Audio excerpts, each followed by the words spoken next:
Hi everybody, welcome to another episode of the Geek Press. Yes, I shaved my head. Quarantine makes you do all sorts of stupid things. But we got some big news regarding Halo Infinite being delayed till 2021. The Xbox Series X, we know it's going to be coming out in November. And Cyberpunk 2077, they're not fully happy with the melee combat just yet.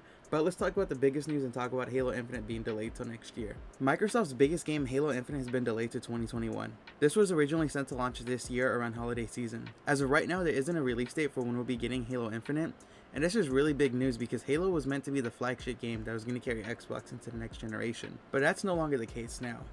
In a post for 343, it explains why the game has been delayed, and it reads, "Today I want to share the important Halo Infinite development update with the community. We have made the difficult decision to shift our release to 2021 to ensure the team has adequate time to deliver a Halo game experience that meets our vision. The decision to shift our release is a result of multiple factors that have contributed to development challenges, including the ongoing COVID-related impacts affecting us all this year. I want to acknowledge the hard work from our team at 343 Industries, who have committed to making a great game and finding solutions to development challenges. However, it's not sustainable for the well-being of our team or the overall success of the game to ship this holiday. We know this will be disappointing to many of you, and we share that sentiment. The passion and support the community has shown over the years has been incredible and inspiring. We want nothing more than to play our game with the community this holiday. The extra time will let us finish critical work necessary to deliver the most ambitious Halo game ever at the quality we know our fans expect. Thank you for your support and understanding." And honestly, this is like really big. This is probably one of the biggest games being pushed back due to COVID and due to all of this. And like I said before, this is huge news for Microsoft. It's kind of almost a blow that they're taking for this, because like I said, Halo was meant to carry them into the next generation. This was their big comeback moment. I'm not saying that it's not gonna be a comeback moment, but I'm saying this might hurt them a little bit.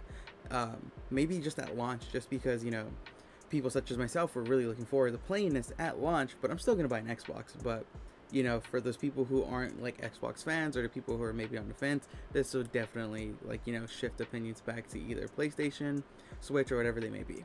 But it sucks that this is happening, but I get why it's happening, and I'd rather this game be pushed back. And now that it's being pushed back, I'd rather be more polished and done than be released and just be completely shit, so it's a good thing. The fact that this game is being pushed back is a good thing, but although it may not seem like a good thing, it is. But yeah, for our next piece of news, we're going to jump into the Xbox Series X being released in November. It wasn't all sad news for Microsoft today. Thanks to Halo Infinite being delayed to next year, we got a good idea of when the Xbox Series X will be coming out. Thanks to a blog post on Xbox Wire, we know that the Xbox Series X will be coming out in November. And even though Halo Infinite is being pushed back, the Xbox Series X will still launch this year. Although we know the month in which it will be coming out, there's still a handful of stuff we don't know, such as the actual date in November it will be dropping, and perhaps more important, the actual price of the console itself is still unknown. Microsoft has promised in their blog post that there will be plenty of games to play at launch. In the post it reads, "Thousands of games to play spanning 4 generations when Xbox Series X launches globally this November, and over 100 optimized Xbox Series X titles built to take full advantage of the most powerful console are planned for this year." Other than that, we didn't get any new information.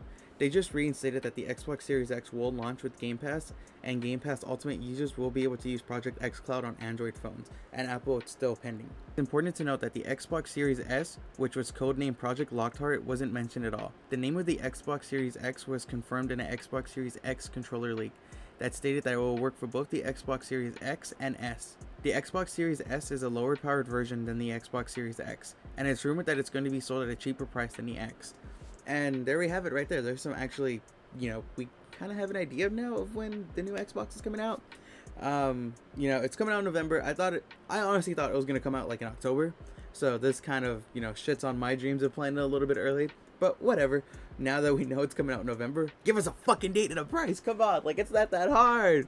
I would say I'm pulling out my hair, but I ain't got no hair to pull out right now. But come on, Microsoft and Sony, stop playing this fucking pissing contest and just release the prices, okay? And I'm happy that we have an idea of when it's gonna come out, so that's good news. But I could go on a tangent of why I want the prices to come out, mostly because I'm impatient. But you guys don't want to hear that. Let's talk about how Cyberpunk 2077 isn't fully happy with the melee combat just yet. Going into Cyberpunk 2077, it's important to note that the game is indeed an RPG game, even though it's first person and will have shooting in melee. And from what we're seeing in the trailers, the melee combat will be a big part of the game. And it usually goes without saying that melee combat isn't easy to make. And CD Projekt Red is very aware of that, and they said that they want to make it look as clean as possible. In an interview, the senior gameplay designer has said the studio isn't 100% happy with the melee combat and are seeking to improve it, and plan to have it as crisp as possible when it comes out in just a few months. The full statement reads, "We're spending a lot of time trying to perfect that, and we basically were not 100% happy, mostly with the visual feedback on the hits, on the melee, so we're still working on it." He then went on to say that the melee combat shown off in the demo wasn't the greatest, but it has gotten much better. And there we have it today, guys. There's some more Cyberpunk news. Whenever Cyberpunk news comes out, I will talk about it because you guys know I am super excited for Cyberpunk. Can't get enough of that Cyberpunk news. The anime is gonna be coming out in like a month or two, I want to say. I think it's coming out in September. So next month, yeah, it's coming out next month. So I'm gonna be watching that. It's gonna be a lead up to the show. And if you guys have seen the trailer, which shows the 3 origins you could take, it all looks fucking fantastic. Okay, and I can't wait for Cyberpunk to come out. I can't wait for the Xbox Series X to come out. I can't wait for Halo Infinite to come out. All this stuff I'm super excited about. This is why I love video games. Video games are so amazing, and it makes me forget about the real world, and I get lost in these fake worlds that is just so beautiful and amazing. This is why I love video games so much. With all that being said, my name is Luis Gutierrez, and thanks for tuning in to another episode of the Geek Press. I know there's a lot going on in the news today, but I am just one man and I can only cover so much. And I do appreciate that you guys tune in time and time again to watch me cover 3 stories, and I try to report them as accurately as I can. And I know sometimes I mess up here and there, and when I do, I try to admit to those faults. And I want to thank you guys for just, supporting me on this journey. It really means the best. And thank you so much. And if you guys ever need anyone to talk to, literally for whatever reason, I have a Discord. So just ask for the link, and then, you can message me privately on Discord. You can talk to people in the chat.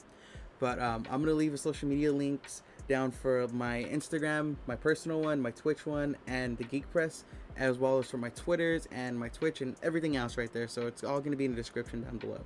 And I want to thank you guys so much again for tuning into all these episodes. And wherever you're watching me from right now, I hope you have a great day, great night, great afternoon, and I'll see you when I see you.